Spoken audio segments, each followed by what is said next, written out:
Bombay Talkies, Bombay Talkies, Bombay Talkies, Bombay Talkies. Silence, lights, sound, camera, action.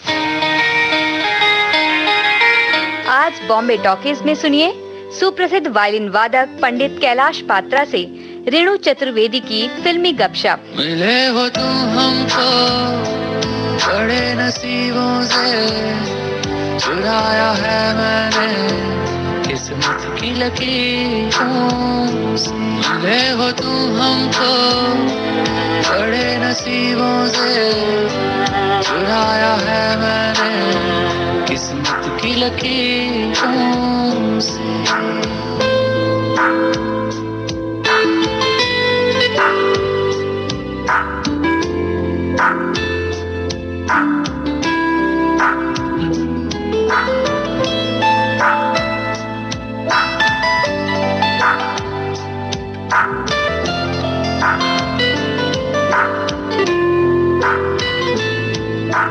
तेरी चाहतों में कितना तड़पे हैं, सावन भी कितने तुझ बिन बरसे हैं। जिंदगी में मेरी सारी जो भी कमी थी, तेरे आ जाने से अब नहीं रही।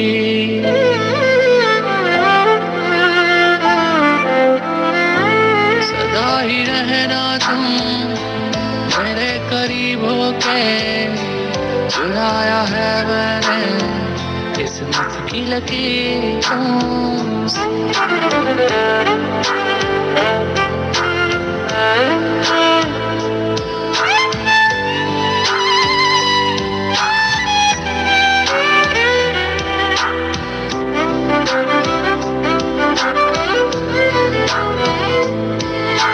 बाहों में तेरी अब यारा जन्नत है, मांगी खुदा से तू वो मन्नत है। तेरी वफा का सहारा मिला है, तेरी ही वजह से अब मैं जिंदा हूँ।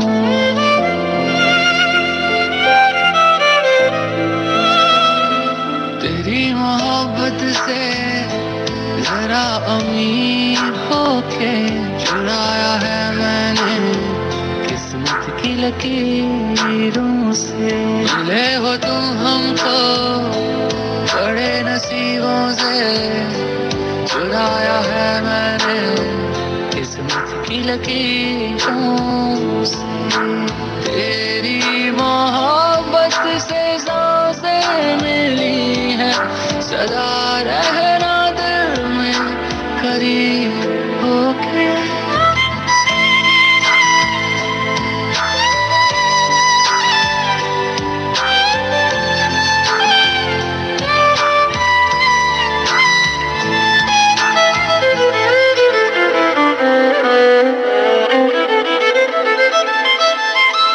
मिले हो तुम हमको बड़े नसीबों से, ऐसी जो गीत होते हैं जो अपनी अमिट छाप छोड़ते हैं हमारे ऊपर, उसके साथ बहुत सारे वाद्य यंत्र बजते हैं। जैसे कि अभी हमने सुना वायलिन बहुत मुखर है, ज्यादा तेज सुनाई दे रहा है हमें और बहुत आनंदित कर रहा है। तो जाहिर है कि हमने भी सोचा श्रोताओं कि ऐसी शख्सियत को बुलाया जाए बॉम्बे टॉकीज में जिन्होंने खुद ये वायलिन बजाया है, और सिर्फ यही नहीं, और भी बहुत सारे गानों को सजाया है अपने वायलिन के वादन से, और भी बहुत सारी चीजें हैं। तो हमने आमंत्रित किया है बॉम्बे टॉकीज में आज कैलाश पात्रा जी को। कैलाश जी, कार्यक्रम में स्वागत है। सबसे पहले मैं विविध भारती का श्रोताओं को प्रणाम करता हूँ, नमस्ते करता हूँ और स्वागत करता हूँ ये प्रोग्राम में। ये जो कार्यक्रम है बॉम्बे टॉकीज, जिसमें हम फिल्मी दुनिया की बात करेंगे और कुछ फिल्मी बातें जो रिकॉर्डिंग स्टूडियो में होता है उसको बात करेंगे जी।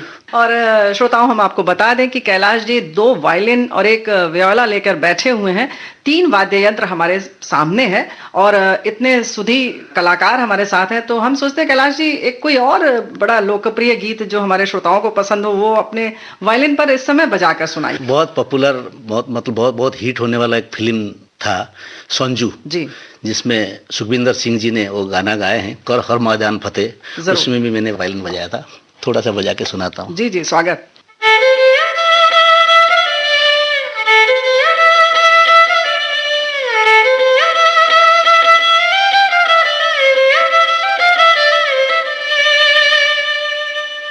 कर हर मैदान फतेह, ऐसे बहुत सारे जो गीत हैं श्रोताओं जो आपको बहुत पसंद हैं, उसको वायलिन से सजाया है कैलाश पात्रा जी ने।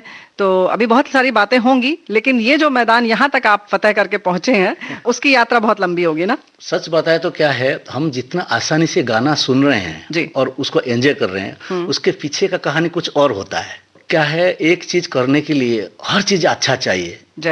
जैसे सिंगर अच्छा चाहिए, उसमें जो पार्टिसिपेट करने वाले जो इंस्ट्रूमेंटलिस्ट वो अच्छे चाहिए। एक चीज सामने नहीं आता लोगों को, वो है अरेंजर। वो एक बहुत अच्छा रोल निभाता है फिल्म के गाने में। वो अच्छा अरेंजर चाहिए जिसको बहुत ज्यादा नॉलेज होता है। और प्लेयर नॉर्मली जैसे बजाते हैं हम लोग, प्लेयर वो भी चुन के लेते हैं। ऐसा नहीं कि कोई भी जाके वो बजाएगा, वो चुनते हैं कि यहाँ सबसे अच्छा कौन बजाता है। इस टाइप के लोगों को बुला के एक गाना फिर अच्छा बन पाता है। जी, यानी कि सब चीजें जब बहुत सही जुड़ती हैं तब कुछ अच्छा बनता है, कुछ अच्छा बनता है, बेहतरीन बनता है। चलिए, तो ये जो बेहतरीन वाली बात है, जाहिर है कि आप में भी कुछ तो खासियत है, तब आपको वहां तक बुलाया गया। यात्रा कैसे शुरू हुई? चलिए थोड़े चलते हैं, आपके बचपन के पन्नों की तरफ पलटते हैं।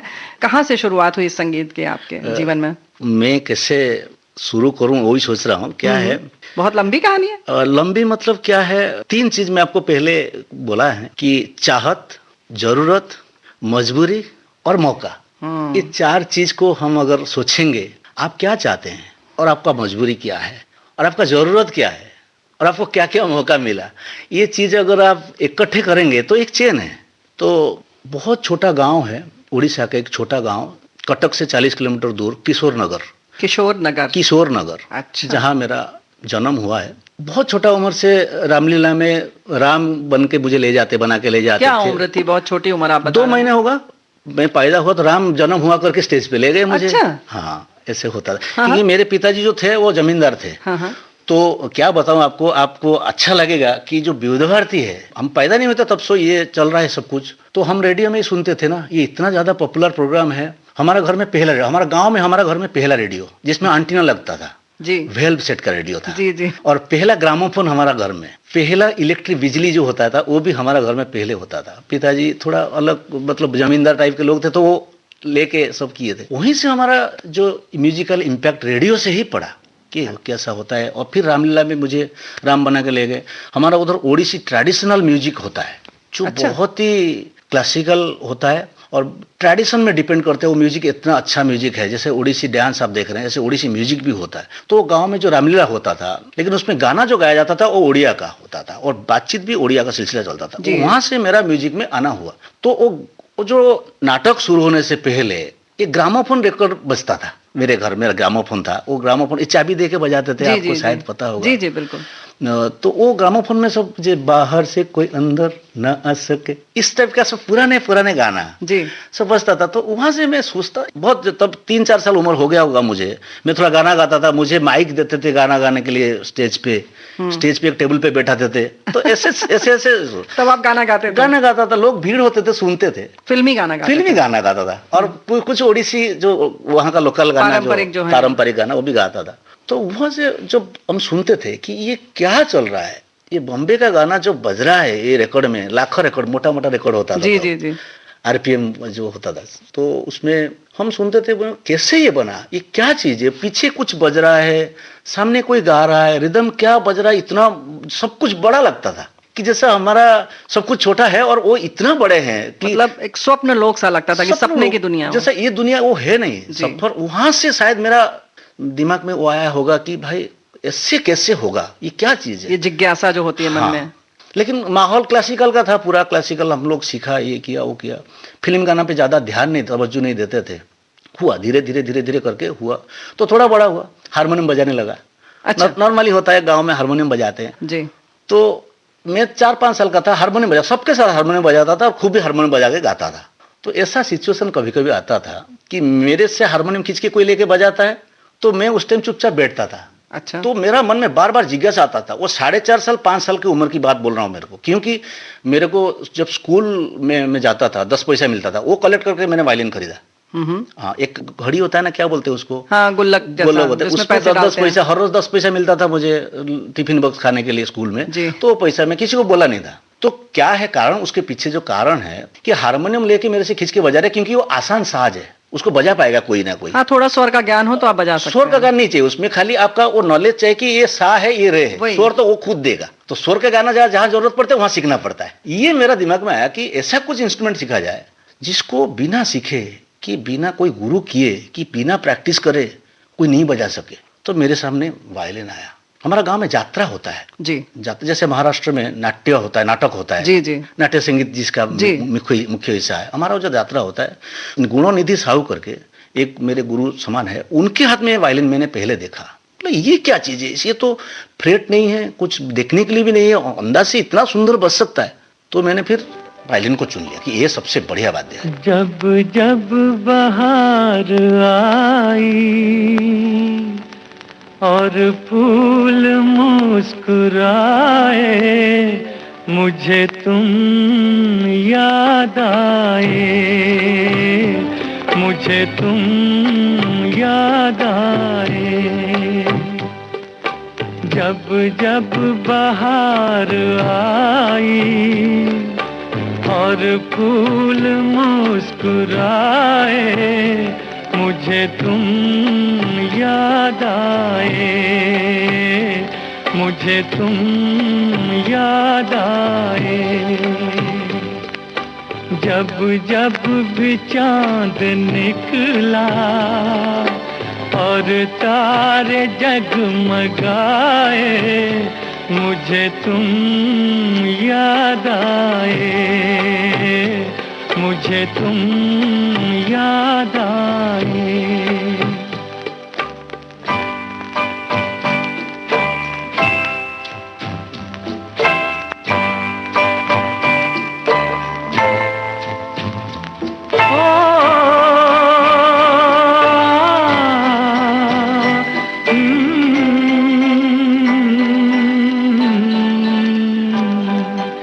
अपना कोई तराना मैंने नहीं बनाया, अपना कोई तराना मैंने नहीं बनाया। तुमने मेरे लबों पे हर एक सुर सजाया हो। जब जब मेरे तराने दुनिया ने गुनगुनाए, मुझे तुम याद आए, मुझे तुम याद आए।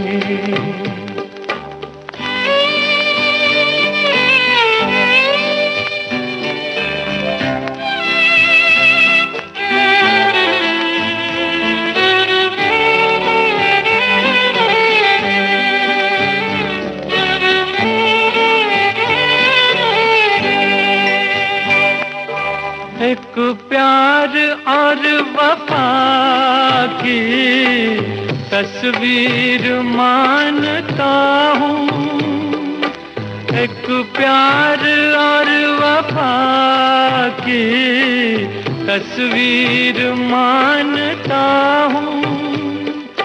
तस्वीर क्या तुम्हें मैं तकदीर मानता हूँ।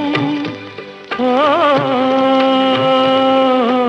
देखी नजर ने खुशियाँ या देखे गम के साए, मुझे तुम याद आए, मुझे तुम याद आए।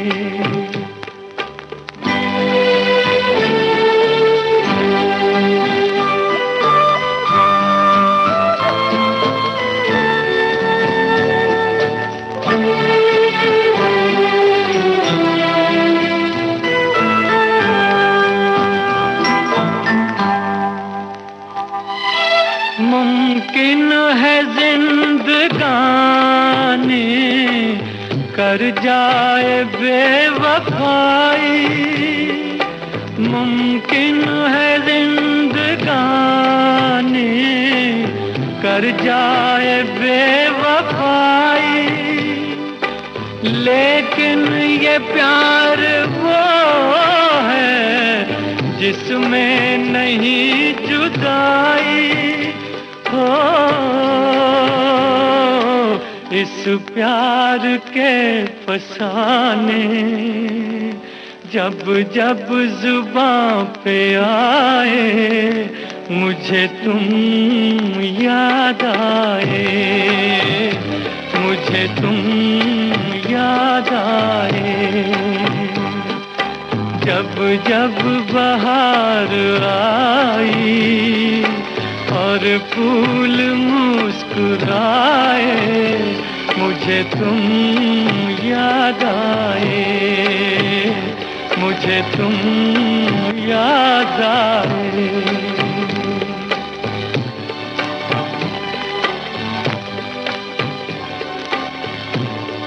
अच्छा, उससे पहले अगर हम बात करें तो आपने जैसे बताया कि आप हारमोनियम लेकर गाते भी थे, कोई एक सुनाएंगे गीत? पहले गाना होता था ना, ग्रामोफोन में हम लोग बजाते थे जी। उसको, बाहर से कोई अंदर न आ सके, उसमें अकॉर्डियन का अंदर से कोई बाहर न जा सके, सोचो कभी ऐसा हो तो क्या है, सोचो कभी ऐसा हो तो क्या है, हम तुम एक कमरे में बंद है। इस टाइप का सब गाना होता था और बहुत सुरीला होता था। जी। हम विश्वास नहीं कर पाते थे ऐसा होता कैसा है। फिर हम लोग धीरे धीरे मैं अपने आप को ढलाया उसमें, माहौल ऐसा था, बहुत अच्छा म्यूजिकल माहौल हमारा घर में था। ये सबसे बड़ा हेल्प हुआ मुझे। और रेडियो एकमात्र माध्यम था, उस टाइम टीवी आया नहीं था दुनिया में, ना मोबाइल था ना फोन था, कुछ सुविधा नहीं था, लेकिन रेडियो ऐसा एक चीज़ था। आज मैं अगर ऐसा इस जगह पे आके पहुंचा हूं और बजाता हूं, लोग अच्छा बोलते हैं, तो उसके पीछे एक बहुत बड़ा कारण है और कंट्रीब्यूशन है विविध भारती रेडियो स्टेशन का। विविध भारती रेडियो में संगीत सरिता बजता था जी। उसमें पंडित डी के दातार जी जो मेरा आज गुरु रहे जी, उनका वायलिन सुन के मैं पूरा दीवाना हो गया और सोचा बजाना है तो ऐसे बजाना है। तो फिर सीखना शुरू किया, बड़े बड़े गुरु से मैंने सीखा और प्योर क्लासिकल सीखा। मैं क्लासिकल में पूरा एस्टैब्लिश्ड हूँ जी। और मैं लाइट म्यूजिक स्टेज पे बजाता नहीं हूँ, जो भी बजाता हूँ स्टूडियो के अंदर ही बजाता हूँ कि अपने आप को मैं एस्टैब्लिश करना नहीं चाहता हूँ उसमें जी। और कोई बात नहीं है। यानी कि वायलिन आप शास्त्रीय संगीत के तौर पर बजाते हैं? हाँ। मतलब, और जब आप स्टेज पर नहीं बजाते, हाँ। जब आप मंच पर बजाना होता है तो आप सिर्फ शास्त्रीय संगीत? ओनली शास्त्रीय संगीत बजाता हूँ। क्या और बात। इत्तेफाक की बात है, मेरा हर टाइम जैसे बोलते हैं ना भगवान ने हेल्प किया जी। तो भगवान क्या हेल्प करता है, भगवान कभी आप प्रैक्टिस नहीं करेंगे तो अच्छा बजवा देंगे, ये असंभव है। लेकिन आप अगर इच्छा करेंगे सीखने के लिए तो गुरु मिलाने का काम जो है वो भगवान का है। वो आपको अच्छे अच्छे गुरु मिलाएंगे। मुझे मेरा पहले गुरु जो पहले मतलब मैं जो वेस्टर्न म्यूजिक सीखा जी। सर एंटोनी फ्रांसिस उनका नाम है, साउथ के थे। मैं जो ग्रेजुएशन कर रहा था कटक में, तो वो आए थे 3 साल के लिए डेपुटेशन में। अच्छा। तो वहां मैंने सीख गया। देखिए, नहीं तो कहाँ ये जोग होता सीखने के लिए नहीं और एक जो आपने जैसे पहले कहा कि मौका, तो जो मौका मिला आपने उसका भी अच्छे से इस्तेमाल किया, है ना? इस्तेमाल किया, बस मतलब मजबूरी था, वो मजबूरी है, नहीं करूंगा तो मैं निकल जाएगा। यही है बस, और कोई बात जी। नहीं। यानी कि जब मौका मिले तो आपको उसका पूरा लाभ उठाना चाहिए। हाँ। और एक बात मैं जानता हूँ, जिसका मन में भक्ति होता है, जी। भक्ति के दूसरा नाम है डर। जिसका डर होता है वो जीतेगा। ये मैं बचपन से यही देख के आया हूँ। हम लोग भगवान को कोई देखा नहीं है जी, लेकिन मानने के लिए कौन मना करेगा? बिल्कुल। आपको कोई मना नहीं करेगा। सही बात है। इसके लिए एक बड़ा अच्छा शेर मुझे याद है, जी। मैं अगर बोलूंगा तो आपको श्रोताओं को भी अच्छा लगेगा। जरूर जरूर। किसने लिखा शायद मुझे वो ज्ञान नहीं है, मैंने किससे सुना था। वो लाइन ऐसा था कि ना कोई रिश्ता भी, ना कभी मिलता भी। क्या बात है, ना कोई रिश्ता भी, ना कभी मिलता भी। वाह, पास मेरा बैठा भी, धोखा हो तो ऐसा हो। क्या बात है। जिसको लेके आदमी 100 साल जी जाए। तो भाई ऐसे धोखे के साथ रहना चाहिए। ऐसा धोखा के साथ। बहुत बढ़िया बात आप बता रहे हैं, अच्छा लग रहा है। लेकिन अभी चलिए यात्रा अपनी आगे बढ़ाते हैं। हाँ। फिर आपने जैसे आपने बताया, देखिए एक क्या होता है, छोटी सी बात बताता हूँ, प्रैक्टिकल बात। मेरा बात में आप कोई किताब में आपको मिलेगा नहीं, क्योंकि मैं खुद प्रैक्टिकल सब करके आया हूँ जी। मेरे जो सीखा हुआ गांव में गाना का सीखा हुआ, आप विश्वास नहीं करेंगे, मुझे रात 3 बजे 4 बजे नदी के किनारे लेके पानी में, कंठ तक पानी में घुसा के गाना रियाज करना पड़ता था। अच्छा। हाँ, अच्छा गाने के लिए गाना रियाज करना पड़ता था। मैं अगर थोड़ा गाना अभी गाऊंगा आपको समझ में आ जाएगा मैं क्या क्या रियाज किया हूँ। जैसे? अब अगर आप चाहेंगे मैं थोड़ा सुनाऊं आपको। हाँ हाँ, पानी के अंदर क्यों? वो एक शास्त्र में होता था कि आप ठंड के मौसम में अगर पानी के अंदर अच्छा गा पाएंगे, ठंड में, हाँ जी, माने आपका कंठ के तक पानी आएगा, आप अंदर।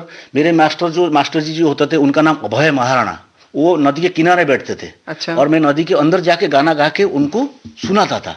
वो गाना क्या होता था मैं आपको यानी कि इतनी विषम परिस्थितियों में भी आप गा सके, यानी कि आपका रियाज पक्का है, ऐसा होना चाहिए। देखिए ब्लाइंडली यमन में नीरेगामा धानीसा है जी। गुरु अगर नीरेगामा धानीसा बोला हम ब्लाइंड ही मानते थे, यही यमन है। देखिए जहां शिष्य की बात आएगी तो वहां गुरु की बात आएगी। अगर हमने किसी को गुरु मान लिया तो वो गलत भी बोलेगा, उसको हमको मानना पड़ेगा अगर हम गुरु मानते हैं जी। तो गुरु बोले कि भाई आपको जाके प्रैक्टिस करना पड़ेगा पानी के अंदर, तो हमने मान लिया। उसका फायदा अभी पता चलता है ना। यही भक्ति है, यही समर्पण है। बस वही जो आप जो भी बोलिए। बिल्कुल बिल्कुल। मैं थोड़ा तानपुरा लगा के थोड़ा गाना सुनाता हूँ। जरूर सुनाइए। देखिए मैं आपके सामने गाना सुनाता हूँ, वंदे मातरम सुनाता हूँ। आपको पता चलेगा कि ये सब चीज वंदे मातरम रेडियो से बहुत पहले से बजता था, उसको हम लोग कैसे अंदाज से सीखा। एक्चुअली क्या है ना, एक छोटी छोटी बातें, मुर्की गमक मीड लेने के लिए आपको बहुत रियाज करना पड़ता है। तो ये जो मैं सुनाना चाहता हूँ इसके अंदर सब कुछ है, तो आपको नजर आ जाएगा क्या रियाज करने से ये चीज आएगा आपके गले में। आज ए आर्टिस्ट, आज ए म्यूजिशियन, मैं वो नहीं बोल रहा हूँ बॉम्बे इंडस्ट्री के लिए किया था, वो नहीं बोल रहा हूँ मैं, तो आपको अपने आप को बनाने के लिए। वंदे मातरम वंदे मातरम सुजलाम सुफलाम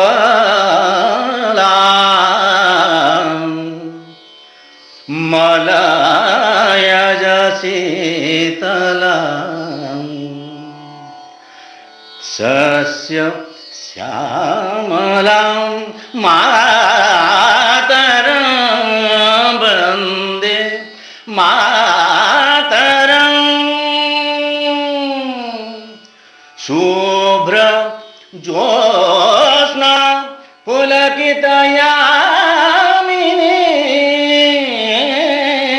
फुल्लकुसुमित द्रोणलशोभिनी सुहासिनी सुमधुरभासिनी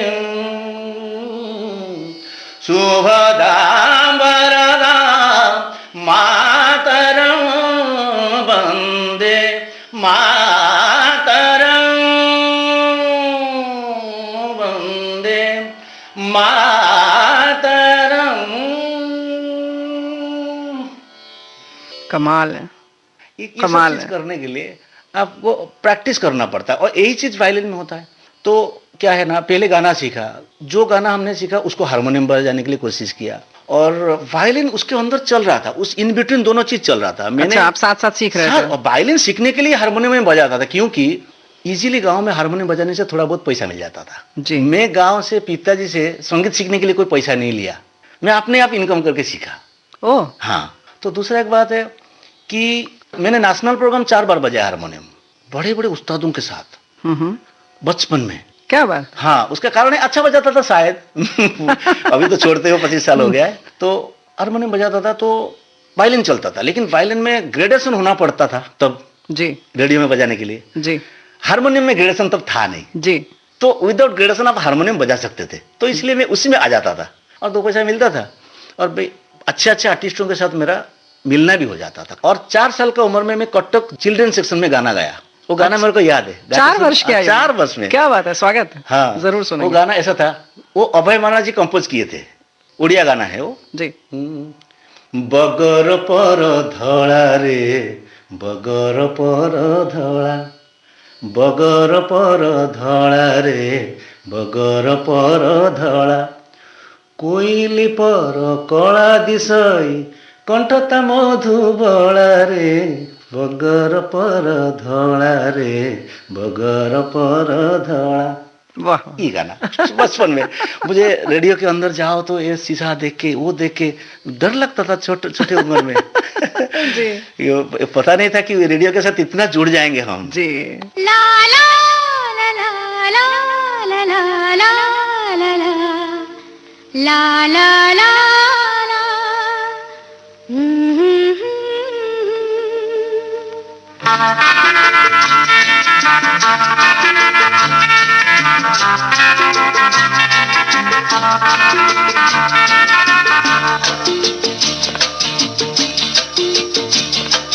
यादों की बारात निकली है आज दिल के द्वारे, दिल के द्वारे। सपनों की शहनाई बीते दिनों को पुकारे, दिल के द्वारे। ओ छेड़ो तराने मिलन के प्यारे प्यारे संग हमारे। तुम भी गाओ ना। यादों की बारात निकली है आज दिल के द्वारे, दिल के द्वारे। सपनों की शहनाई बीते दिलों को पुकारे, दिल के द्वारे।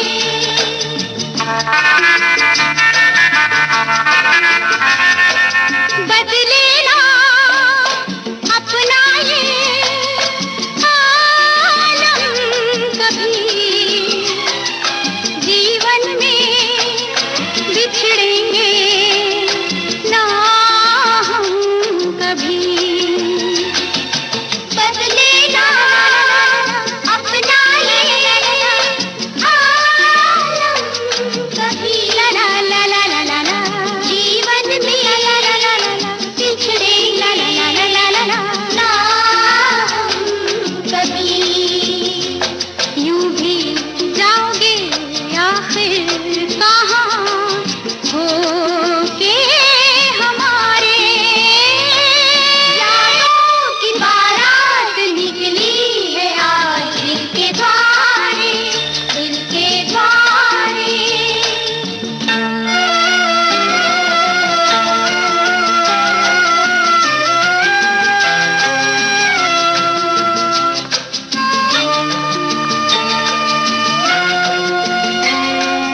आगे भी होगा जो उसका करम, ये दिन तो मनाएंगे हर साल हम। आगे भी होगा उसका करम, ला ला ला ला ला ला ला। ये दिन तो मनाएंगे ला ला ला ला ला हर साल हम। अपने आंगन नाचे गाएंगे चंदा सितारे। यादों की बारात निकली है आज दिल के द्वारे, दिल के द्वारे। ला ला ला ला ला ला ला ला ला ला ला ला ला ला ला ला चलिए ये तो मतलब इस तरह से यादों में जाना अच्छा तो लगता है, लेकिन फिर भी उसके बाद एक बात और मैं इंटरप्रेट करूंगा। थोड़ा गांव में अच्छा हुआ, लोगों ने बोला यहाँ क्या कर रहा है, जी कटक चले जा। अच्छा। कैसे बॉम्बे आना हुआ, उसका रास्ता कैसे खोली आप देखिए। हाँ हाँ कटक चले जा। कटक में म्यूजिकल माहौल बहुत अच्छा था, पूरा उड़ीसा कटक में चलता था। जी। वैसे भी बड़ा शहर हो तो थोड़ी सुविधाएं ज्यादा होती सुविधाएं हैं, होती हैं, अवसर बहुत ज्यादा ज्यादा, मिलते हाँ। हैं। जी तो कटक आ गया। कटक आया तो बड़े बड़े लोगों के साथ मिलने लगा, जिनको हम स्वप्न जैसे भगवान मानते थे, उनके साथ काम करने का मौका मिल गया। जी और वो मुझे पसंद करने लगे। जैसे उनका नाम में जितना भी मेरे को याद है, अक्षय महांती। हमारा उधर ओडिशा में अक्षय महांती नहीं बोलते, अक्षय महांती बोलते हैं। जी हमारा जैसे बंगाली में जी, क्ष नहीं होता, ख होता जी। है। अक्षय महांती, प्रफुल्ल कर, भिखारी बड़, भुवनेश्वर मिश्र जी, शांतनु महापात्र, उस टाइम की सिंगर। अभी कुछ लोग अभी है। वहाँ की फिल्मों में भी आप जुड़े? बहुत ज्यादा। अच्छा। वहीं से तो फिल्म है। मैं वहाँ एक ग्रुप बनाया था वायलिन का। अच्छा। 10 लोगों का ग्रुप। हाँ हाँ। हाँ, वो ग्रुप वायलिन का काम किया। बाद में मुझे पता चला कि ग्रुप वायलिन, पहले तो ये पता मेरे को सोच में ऐसा था कि वायलिन, दो वायलिन भी इकट्ठे नहीं बज सकता, क्योंकि इतना मीण गमक चीज है, कैसे बजेगा। फिर बाद में पता चला वेस्टर्न म्यूजिक हो तो ये इकट्ठे 50 भी बज सकता है जी। तो फिर मैंने वहाँ, मेरे को तब 15-16 साल हो गया होगा, मैं कटक आके एस्टेब्लिश हुआ। पहला मेरा जो रिकॉर्डिंग मैंने बजाया वो अक्षय मान के साथ बजाया, सबसे बड़ा म्यूजिक डायरेक्टर उड़ीसा का। वाह। पहला म्यूजिक, शायद मेरे जो गुरुजी हुए बाद में वो थे नहीं, इसी कारण मुझे वो मौका मिला। वो मौका का आज तक मुझे फायदा मिल रहा है। जो आपने बताया कि समूह आपने बनाया, हाँ। तो और क्या किया आपने? कुछ वहां पर और भी बहुत कुछ संगीत किया। की दिशा में कुछ किया आपने? हाँ किया। वहाँ सिस्टम ऐसा था कि जो पारिश्रमिक है, जो आपका रेम्यूनरेशन है, वो फिक्स नहीं था। मैं जब तक आया, कोई किसी को बुलाता है, कोई कितना पैसा देता है, कुछ ठीक ठाक नहीं है, लेकिन वो कमर्शियल चीज था। वो कोई क्लासिकल म्यूजिक था नहीं कि हम प्रैक्टिस करेंगे बजाएंगे, ऐसा नहीं था। आपको कोई बुला रहा है कोई गाने में बजाने के लिए, तो कमर्स है ना वो। तो वहाँ आपका प्राइस फिक्स होना चाहिए कि आप आएंगे तो आप 500 रुपये लेंगे, 1000 रुपये लेंगे, जो भी जितना जिसका प्राइस हम होता है। तो वो नहीं था। मैं सब दोस्तों को इकट्ठे करके फिर वहाँ एक ग्रुप टाइप का बना के, एक एसोसिएशन टाइप का बन गया कि रेट सब लोगों का फिक्स हो गया। क्या बात है। यानी कि आप जब बजा रहे हो या गा रहे हो तो आप निश्चिंत रहें कि आपको इतनी राशि मिलेगी ही, तब तो अच्छा बजेगा जी। कैसे बजेगा? क्योंकि अगर आप बजा रहे हो, ध्यान लगा है कितना पैसा मिलेगा, नहीं मिलेगा कि मिलेगा, बिल्कुल, तो दिक्कत होगी। बिल्कुल। क्या तो मैंने सोचा और सब लोगों ने मान लिया। अच्छा बात तो मान ही लेते हैं, कोई ऐसा परेशान नहीं होती। तो मान लिया, हुआ, अच्छा हुआ। तो कैलाश जी, ऐसा है कि अभी जब फिल्मी दुनिया की बात चल रही है, वहां पर आपने किया, तो एक हिंदी फिल्म का गाना कोई यहाँ पर सुन ले हम लोग? श्योर। हिंदी फिल्म का इतना अच्छा है, वही तो हम फिल्म लाइन में अगर मैं आया तो इंस्पिरेशन हमारा हिंदी गाना है, और क्या है। जब आप बता रहे हैं 16-17 साल के थे, हाँ। तब आपको सबसे प्यारा सा गाना कौन सा लगता था? मैं थोड़ा सा उसका इंट्रो बजा के सुना, जरूर, तो आपको बहुत अच्छा लगेगा। प्यारेलाल जी के मैं तो बहुत भक्त हूँ उनका जी, और मुझे बहुत ही प्यार करते हो। वो शोर फिल्म का गाना है।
भी नहीं, तेरी मेरी कहानी है, एक प्यार का नगमा है।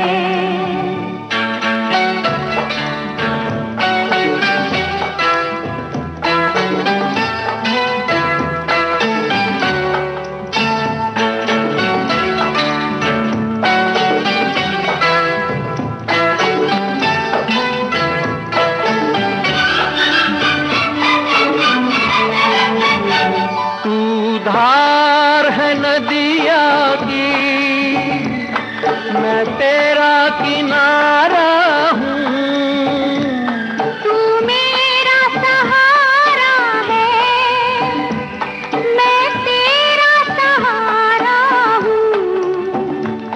आँखों में समंदर है, आशाओं का पानी है, जिंदगी और कुछ भी नहीं, तेरी मेरी कहानी है, एक प्यार का नगमा है।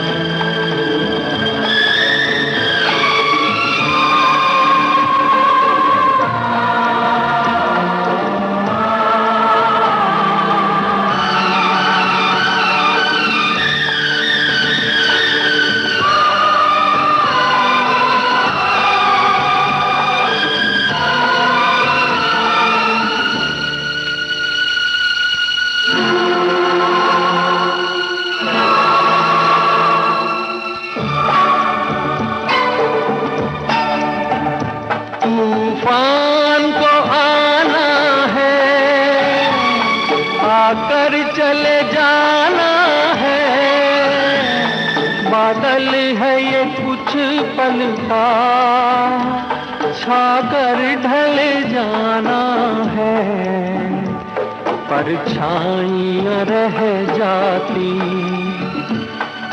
जाती निशानी है, जिंदगी और कुछ भी नहीं, तेरी मेरी कहानी है, एक प्यार का नगमा है, मौजों की रवानी है, जिंदगी और कुछ भी नहीं, तेरी मेरी कहानी है, एक प्यार का नगमा है। तो ये तो बड़ा प्यारा सा गीत है और आपने जैसे बताया कि प्यारे लाल जी से बहुत आपका जुड़ाव रहा। चलिए उसकी बात हम बाद में करेंगे, लेकिन अभी आपकी यात्रा चल रही है, कटक से आगे निकलते हैं और वहाँ पर आपने जैसे बताया कि वहाँ पर जो फिल्म इंडस्ट्री है वहाँ पर सब चीज़ आपने बहुत व्यवस्थित की, सब चीज़ को जोड़ा और एक निश्चित नियम कुछ बनाए, तो लोगों को जरूर लाभ मिला होगा। उसके बाद आप किधर बढ़े हैं? मैं एक बात और थोड़ा आपको जरूर clear जरूर। करूं।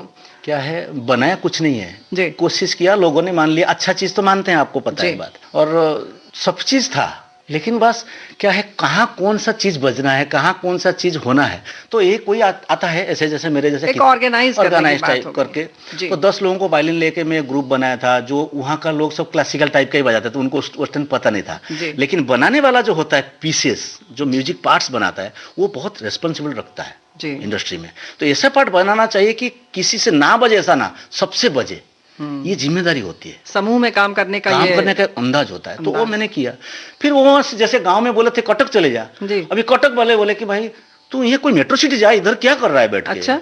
तो उनका इंस्पिरेशन सबसे बड़े बड़े लोग, हर पटनायक वहाँ का सबसे बड़ा विलेन, प्रशांत नंदा वहाँ का सबसे बड़ा हीरो, उत्तम महांती, अक्षय महांती, प्रफुल्ल, जो टॉप क्लास के लोग जिनको लेके आज ओडिशा गर्वित है, वही लोगों ने मुझे बोला तू इधर मत जा, तेरे जैसा आर्टिस्ट यहाँ रहना अच्छा नहीं है। तो हिम्मत करके मैं दिल्ली चला गया। अच्छा, दिल्ली चला गया। बॉम्बे, देखिए बॉम्बे हमारा क्या है, तीर्थ स्थान है, होली प्लेस जी। डायरेक्ट वहां जाना हिम्मत नहीं होता था कि मेरे जैसा, ये एक जगह है इंडिया में, बॉम्बे, इंडिया क्या वर्ल्ड में, जहाँ 5 शेर इकट्ठे रहते हैं, 5 बाघ जी, और जगह पे एक ही एक शहर है। मेरा जो तर्जमा है क्या, जैसे क्या आप कहना चाहते हैं? मेरे गांव में मैं अकेला हारमोनियम प्लेयर वायलिन प्लेयर था। कटक में भी आया मैं ही अकेला हो गया, दूसरा लोग थे, लेकिन लोग बोलते तू ठीक है। दिल्ली में भी गया, ऐसा ही लगा मुझे। लेकिन बॉम्बे में मेरे जैसा 15 है। वो जो मजा है कि सबके साथ मिलकर रहो, सब अच्छे अच्छे लोग, जितना सामने आप अच्छा देखेंगे उतना अच्छा सीखेंगे। यानी कि हम जैसा कहते हैं कि मुंबई केवल समंदर का शहर नहीं है बल्कि कलाकारों के भी समंदर का शहर है। बाप रे बाप, वो मत बोलिए। बॉम्बे क्या है जी। मैं क्या बताऊं, महाराष्ट्र में जो बॉम्बे है ना, वो बस ये हमारे लिए तीर्थ स्थान है। जी बिल्कुल। यहाँ सब लता जी है, हरिप्रसाद चौरसिया जी है, पंडित हरिप्रसाद चौरसिया जी, यहाँ पंडित शेख कुमार शर्मा जी है, रईस खान साहब थे, किन के नाम ले, भीमसेन जोशी जी, पंडित दशरथ जी, हम जिनको फोटो पूजा करके करके सीख के आज बड़े बन गए, वो साथ में सामने मिल रहे हैं। ये क्या तकदीर है। बिल्कुल सही बात है। चलिए इस पर तो बात करेंगे आपके मुंबई, लेकिन फिर दिल्ली जब आप पहुंचे तब? दिल्ली में भी वही हालत कि और सब आते हैं, सब बजाते हैं, कोई समय का थोड़ा सा वहाँ पाबंदी नहीं थी। पाबंदी क्या है, थोड़ा अभाव था। अच्छा, क्या है, राजधानी है ना। हाँ। सबका मन में है कि मैं ही हूँ। ये तो होता है अब नॉर्मली। और लोग बहुत दिलदार होते हैं। क्या है, 10 बजे बोले 11 बजे कि 10:30 बजे। हाँ। मेरा थोड़ा अलग नियम है कि वो स्टूडियो को बुक करता है तो उसके पीछे उस पैसा देता है ना जी। 9 बजे से बुक किया तो वो मीटर चलने लगता है पैसा। हम ऐसे बोलते आर्टिस्ट है, आर्टिस्ट को कोई लिहाज करके बोलता नहीं है कि इनका दिल दुखाएंगे तो काम क्या लेंगे। हाँ, आर्टिस्ट भी कहता है कि भाई हम कलाकार हैं, अपने हिसाब से चलेंगे। लेकिन ये क्यों है, मेरा बोलने का ये है कि ऐसा नहीं होना चाहिए ना। आपने हाँ हमारा 10 बजे आऊंगा, फिर 10:30 क्यों जी। तो मैंने वहां नियम बनाया। नियम बना मतलब मैं ग्रुप बनाया, जो ग्रुप बहुत चल पड़ी, इतना ज्यादा काम हुआ कि दिन में हम 10-10 गाना रिकॉर्डिंग करते थे ग्रुप वायलिन की। वाह। एक स्टूडियो में 3 गाना, दूसरा का स्टूडियो में 3 गाना, फुर्सत नहीं थी। तो मेरे साथ लोग जोड़ने लगे, जितना वायलिन प्लेयर्स, और अच्छा लेवल पे काम किया। वो मैं कुछ बजा के सुनाऊंगा आपको। हाँ, दिल्ली का काम किस लेवल पे हमने काम किया। अभी देखिए यहाँ एक बहुत अच्छा बात मैं शेयर करना चाहूंगा। केसर सिंह नरूला, श्री केसर सिंह नरूला जी, जो जसविंदर नरूला है उनके पिताजी जी जी, वो लाइफ टाइम अचीवमेंट अवार्ड जीतने वाला आदमी म्यूजिक में। वो मुझे ऐसा प्यार कर बैठे कि ये नहीं होगा तो मैं रिकॉर्डिंग नहीं करूंगा। अच्छा। हाँ जी।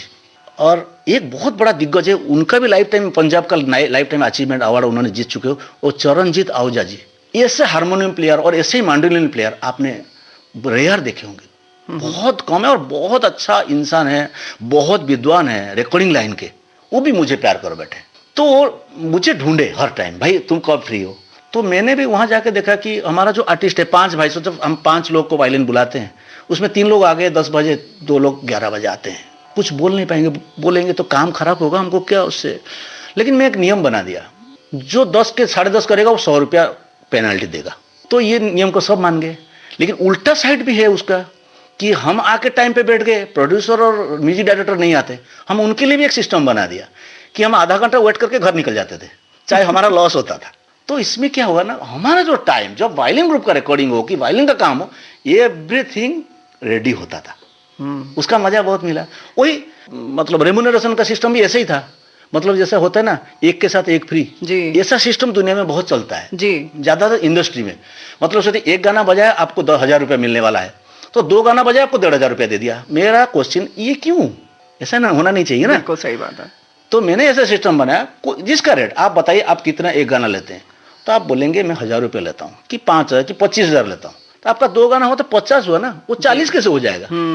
बिल्कुल सही बात है। मेहनत उतनी ही लग रही है, रियाज उतना ही किया हुआ है, तो आपका कंफ्यूजन नहीं रहेगा, तो आप आराम से बजाएंगे। जितना आप देखिए, आर्टिस्ट तो कभी कंप्लीट नहीं होता, कुछ ना कुछ कमी रहता है। आर्टिस्ट डरता है, इसलिए डरता है कि शायद मेरे को कुछ दिया जाएगा मैं बजा ना पाऊं, और पैसे के कारण वो ह्यूमिलेट कर सकता है जी। ऐसे लोगों ने किया है। लेकिन मेरा मानने का ये है, अगर मेरा आप एक वायलिन प्लेयर है, मैं कुछ पार्ट बने आप नहीं बजा पा रहे, ये मेरा कमी है कि मैं वायलिन जैसा बना नहीं पाया, इसलिए आप बजा नहीं पा रहे।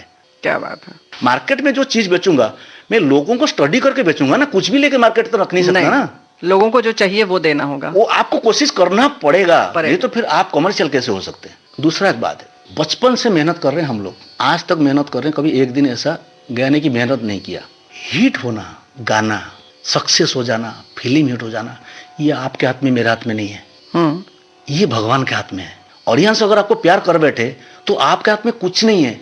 आप पूरा बेसुरा गाइए, आपको ऑडियंस प्यार किया तो आपको कोई नहीं रोक सकता। आप बहुत अच्छा गा के देखिए, आपको कोई नहीं पूछ रहे तो आप कुछ नहीं कर सकते। तो ये हिट होना ना होना ना शिक्षा में है, ना कहीं ट्रेनिंग दिया जाता है, ये भगवान के ऊपर छोड़िए। यानी कि हमें लगता है यहाँ पर एक आपकी बात से कि जो कर्मण्येवाधिकारस्ते वाली बात है, बस। वो पूरी तरह से यहाँ लागू होती बिल्कुल। है। हम अपना कर्म जो है उसमें 100% दें, अपनी मेहनत लगाएं, बिल्कुल। उसके बाद छोड़ दें कि परिणाम क्या होगा, बस। हिट होगा नहीं होगा ये छोड़ दें। और एक बात क्या है, लाइट म्यूजिक जो है, फिल्म म्यूजिक में ज्यादातर लाइट म्यूजिक हम बोलते हैं, वो लाइट म्यूजिक तो बोलना अच्छा नहीं है क्योंकि वो बहुत बड़ा म्यूजिक है। उसका कोई ट्रेनिंग सेपरेटली नहीं होता कि कंपोजिशन ऐसा करना चाहिए। हाँ। नहीं, लाइट म्यूजिक जो होता है वो बहुत वास्ट होता है जी। बहुत ज्यादा वास्ट, और पानी जैसा होता है, लिक्विड फॉर्म में होता है। जी। क्या है, जिस शेप बोतल में आप डालो वो शेप वही ले लेता है, वही ले वो अकड़ के नहीं रहता कि ये लाइट म्यूजिक ऐसा है कि आपको, आप सोचिए हम लोग, मैंने बहुत बैकग्राउंड बजाया, मतलब उसमें बहुत छूट ली जाती है और बजाने वाले को भी, गाने वाले को, क्योंकि उसे उसी स्वरूप में ढलना होता है जैसा आपको चाहिए। ढलना ही पड़ेगा। क्या है, आप वर्डिंग्स साहित्य कुछ भी बोलिए, आप बोलिए मुझे वहां जाना है लेकिन वो रुकावट आती है, ये साहित्य हुआ। जी। म्यूजिक आप इसको ब्रिलियंटली बोल रहे हैं, इसको सीरियसली बोल रहे हैं, कि आप दुखी होकर बोल रहे हैं, कि बहुत खुशी से बोल रहा है, ये म्यूजिक का बैकग्राउंड में ऐसा आएगा आपका मतलब बदल देगा। बिल्कुल सही बात है।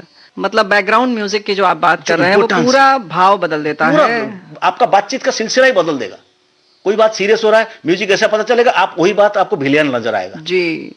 देखिए पूरी फिल्म में जब हम देखते हैं तो इसीलिए तो जो सीट पर बैठते हैं तो बंधे रह जाते हैं। हाँ। क्योंकि वो जो संगीत होता है, पार्श्व संगीत जो पूरा उसका होता है, वो हमें बिल्कुल जकड़ लेता है, बांध लेता है, हिलने नहीं देता है ना, अगर अच्छा है तो। बिल्कुल बिल्कुल बिल्कुल। वो भी आपने बहुत बजाया। बहुत बजाया, मतलब इतना ज्यादा बजाया, मैं आपको क्या बताऊं।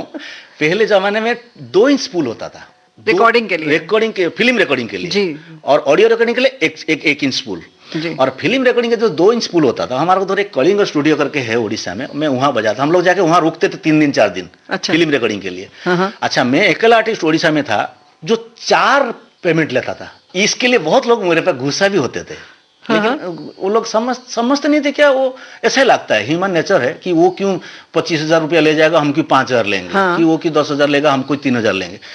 उसके पीछे लेकिन कोई सोचता नहीं था। मैं पहले क्या करता था, गाना बजाता था, ओनली सॉन्ग वायलिन बजाता था, जिसके ऊपर रिदम ट्रैक बनता था। गाना जो म्यूजिक डायरेक्टर गाना मुझे बताएगा, वो गाना मैंने वायलिन में उठा के बजाऊंगा, तो गाने वाला आएगा नहीं उस टाइम, सिंगर नहीं आएगा तब। अच्छा। सिंगर बहुत कॉस्टली होते हैं, सिंगर 2-3 दिन आएंगे नहीं। हाँ, तो हाँ। वायलिन के ऊपर ही वो म्यूजिक ट्रैक ड्रॉप हो जाता था, सब म्यूजिक हो जाता ओ, मतलब वो आपने गायक का पूरा काम कर दिया वायलिन पर। तो हाँ, वाह। तो वो एक पेमेंट मेरा होता था। हाँ हाँ। दूसरा, मैं ग्रुप वायलिन के साथ भी बजाता था। जी। दूसरा हो गया। तीसरा जो होता था, मैं सोलो वायलिन भी मैं बजाता था। हाँ हाँ। सोलो गाने में जो सोलो वायलिन होता है वो भी एक पेमेंट होता था। और तीसरा में वायलिन ग्रुप का कॉन्ट्रैक्ट होता था, वो कॉन्ट्रैक्टर का पेमेंट होता था। जी, सबको बुलाना, उनको पूरा संयोजित पूरा करना, मैनेज करना, वो करना, उसमें पैसा खर्चा होता था क्योंकि बिल्कुल। फोन नहीं थी, घर जाके घूम के करना पड़ता था। नहीं, और एक बहुत उसमें धैर्य की जरूरत होती है। किसका तबीयत खराब हो, कोई नहीं आया तो मैनेज आप बुलाइए किसी को, लिखना पढ़ना, उनको सब समझाना, रिस्पॉन्सिबिलिटी लेके बड़ा काम है जी, मुश्किल काम। तो 4 पेमेंट लेता था। तो वो तो 2 इंच स्पूल में रिकॉर्डिंग होता था, उसका एक सिस्टम है। अच्छा, जैसे उड़ीसा में शायद 1937 तक हो गया था, बॉम्बे में 1913 और उड़ीसा में 37, ऐसा कुछ टाइम में फिल्म शुरू हो गया था। वो जो 2 इंच स्पूल के बाद बताता हूँ जी जी, कि उस टाइम जो बैकग्राउंड रिकॉर्डिंग होता था, वो फिल्म पर्दा को देख के आप बजाएंगे, 3 क्रॉस आएगा तो उसके बाद बैकग्राउंड शुरू होगा। अच्छा, सोचिए कोई मैंडोलिन प्लेयर मैंडोलिन बजा रहा है, हाँ। तो उसके बाद आपको पकड़ना है। आप ये सोचिए, इंस्ट्रूमेंट तो है ना, एक बोल लगेगा, उंगली लगेगी, तब तो बजेगी जी। और आपको अच्छा बजाना पड़ेगा। आप देखिए, मैं मौका बोल रहा हूं, मौका मिला आपको बजाने के लिए, लेकिन अगर वहां अच्छा नहीं बजी, सेकंड फिल्म में आपको नहीं बुलाया जाएगा। ये कितना रेस्पॉन्सिबल होता है। और वो जो 2 इंच स्पूल होता है, वो रिवाइंड जितना स्पीड होता है, बजता उतना स्पीड में जी। उसका प्ले और रिवाइंड दोनों का स्पीड सेम है। यानी कि जब हम प्ले करते हैं और जिस गति में चलता है उतना ही रिवाइंड करते हैं, तो उसी गति में धीरे धीरे होता है। हाँ। जबकि हम चाहते हैं रिवाइंड फास्ट हो जाए, जल्दी से हो जाए। हाँ। हाँ। तो उसमें क्या होता है, वो लैग करता है, क्या ना, उसका जो क्या बोलते हैं उसको, जेनरेशन लॉस हो जाता है जी। जिसके वजह से वो जो रिकॉर्डिस्ट है, वो जो म्यूजिक डायरेक्टर है और जो डायरेक्टर है, ये गुस्सा होते हैं कि इसके लिए रीटेक हुआ, हमारा एक बार जनरेशन गया। क्योंकि जनरेशन लॉस की अगर हम बात करें, यानी कि उसमें थोड़ी सी उसकी गुणवत्ता में कमी आती जाती है। कमी आती है। तो ये चीज हम नहीं समझ पाते थे।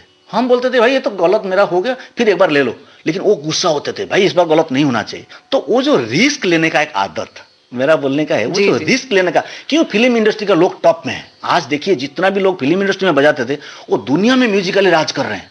बिल्कुल, उसके पीछे वो कारण है, वो जो रेस्पॉन्सिबिलिटी लेने का जो आदत, वो जो श्रम किया है और जो हिम्मत की है, उत्साह से काम किया है, रेस्पॉन्सिबिलिटी, मैं बोल रहा हूँ रेस्पॉन्सिबिलिटी हाँ। लेने का एक आदत कि आपने मुझे बोलेंगे तो मैं एक बार में बजा दूंगा, जिम्मेदारी ले ली, रेस्पॉन्सिबिलिटी, वो आपको बड़ा बनाता है। आप स्टेज पे भी वही सोचते हैं कि मेरा कैसे गलत ना हो जाए, उसके लिए बहुत मेहनत करना पड़ता है। रियाज अच्छा होगा तो जाहिर है आपका आत्मविश्वास अच्छा होगा और आप बहुत जिम्मेदारी से उस काम को कर पाएंगे। बिल्कुल सही बात है, क्योंकि कुछ कुछ चीजें ऐसा होता है आपका हाथ में नहीं तो है। ये जो आपने बताया कि स्पूल जो है रिवाइंड उसी स्पीड में होता था, वो इरिटेट होते थे, नाराज होते थे, हाँ। तो क्या कुछ खास रिकॉर्डिंग के बाद वो बेकार भी हो जाता था? हाँ, बता रहे थे 15-20 बार उसको अगर रिवाइंड फॉरवर्ड करके ऐसे बजाया वो खराब हो जाता था। अच्छा, इसलिए उस टाइम हर टाइम एक सेफ्टी टेप रखते थे, सेफ्टी टेप, दूसरा टेप जी रखते थे बैकअप की तरह। हाँ, उसके बहुत बाद जाके हाई एट वगैरह आया। हम लोग तो कंबल टांग के रिकॉर्डिंग किया, माने अकॉस्टिक का पता नहीं था अकॉस्टिक होता क्या है जी, यानी कि उसको जो हम कहते हैं साउंड प्रूफ रेडियो से हमको नॉलेज मिला जी। रेडियो बहुत पुराना चीज है, तो रेडियो से नॉलेज, अच्छा ये जो दीवार पे सब छेद हुआ है, अच्छा ये साउंड प्रूफिंग के लिए हुआ है। तो हम लोग उधर सब कंबल टांग के रिकॉर्डिंग शुरू किया, कंबल छोटा छोटा बाहर का प्राइवेट स्टूडियो, ये बड़ा बड़ा स्कूल में रिकॉर्डिंग हो रहा है कंबल टांग के, एक माइक के चार तरफ सब बैठ गए। मेरा हिस्ट्री है 40 गाना एक दिन में बजाया मैंने, 40 गाना लाइव रिकॉर्डिंग। क्या उस टाइम लाइव रिकॉर्डिंग, सिंगर अच्छा है तो चलो एक साथ, भिखारी बोलो थे वो, हो रहा है एक गाना हो रहा है, हो जाता है, 3-4 मिनट का गाना था। तो ये किस शहर की आप बात बता रहे हैं? कटक की बोल रहा हूँ। कटक के बाद दिल्ली जब गया, दिल्ली में तो बहुत अच्छा लेवल पे काम किया मैंने। एक काम क्या होता था, बॉम्बे का जितना गाना है पॉपुलर गाना, गुलशन कुमार जी उसको रीटेक करते थे जी। आप सुन के हंसेंगे, मैं दिल्ली में था, AR रहमान साहब का एक गाना है, आशा भोसले जी ने गाया है, मधुबन में राधिका, जो लगान फिल्म का गाना है जी, मधुबन में राधिका जो किसी से दे दे दिल, ऐसा कुछ है ना गाना। उसमें एक आलाप पाठ है, ता दा दा दा दा दा दा दा दा दा दा ना, ऐसा कुछ है, मैं भूल गया। बिल्कुल है। तो वहां कोई गा नहीं पाएगा, मेरे से गा के उसको ट्रांसपोज करके लेडीज कर दिया, माने फीमेल वॉइस कर दिया। वाह, तो चलिए यहाँ पर लगान फिल्म के इस गीत की बात चल रही है तो सुन लेते हैं ये हाँ, गीत? प्लीज यार, श्रोताओं को सुना देते हैं। बहुत अच्छा लगा।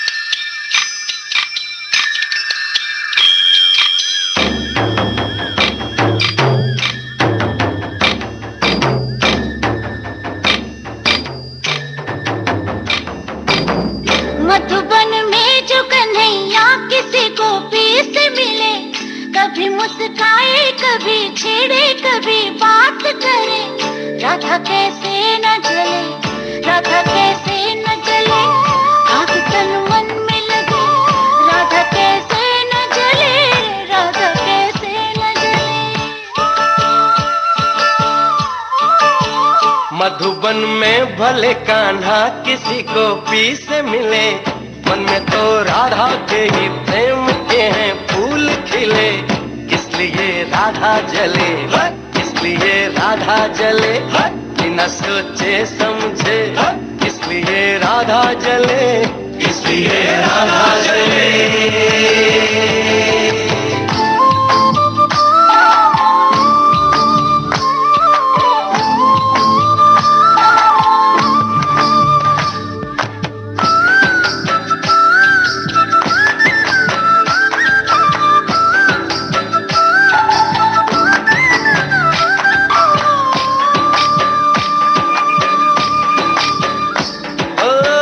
गोपियां तारे हैं, चांद है राधा, फिर क्यों है उसको विश्वास आधा। ओ गोपियां तारे हैं, चांद है राधा, फिर क्यों है उसको विश्वास आधा। कान्हा जी का जो सदा इधर उधर ध्यान रहे, राधा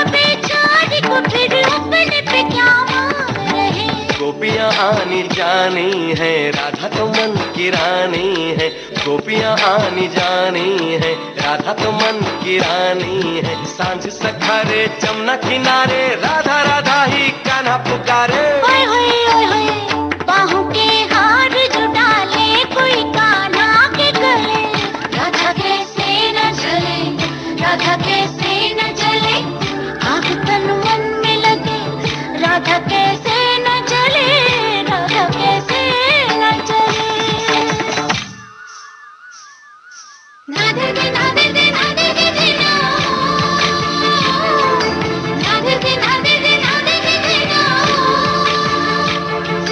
नादे दे नादे दे नादे दे ना, नादे दे नादे दे नादे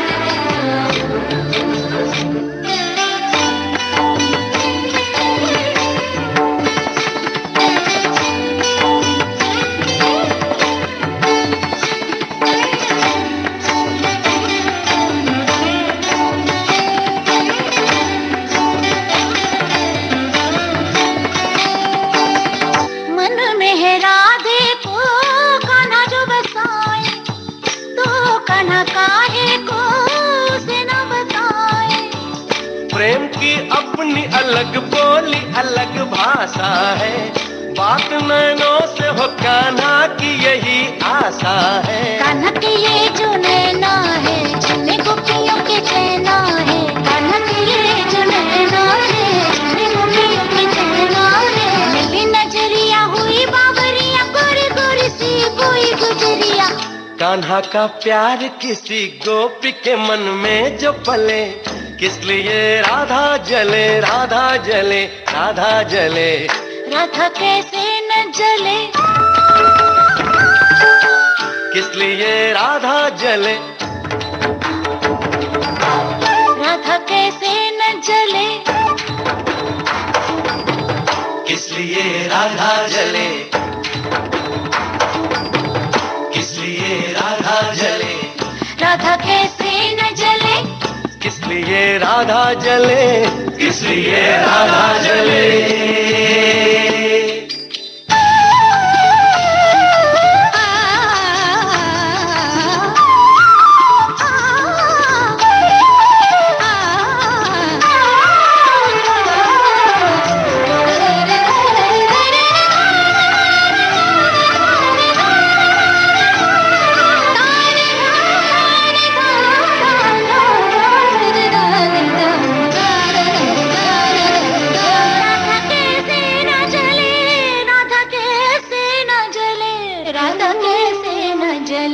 बॉम्बे टॉकीज में आज आपने सुना सुप्रसिद्ध वायलिन वादक पंडित कैलाश पात्रा से रेणु चतुर्वेदी की फिल्मी गपशप का पहला भाग। कार्यक्रम में तकनीकी सहयोग विनायक तलवड़कर, प्रस्तुति सहयोग आकांक्षा सिंह। विविध भारती की ओर से इस कार्यक्रम की प्रस्तुतकर्ता रेणु चतुर्वेदी।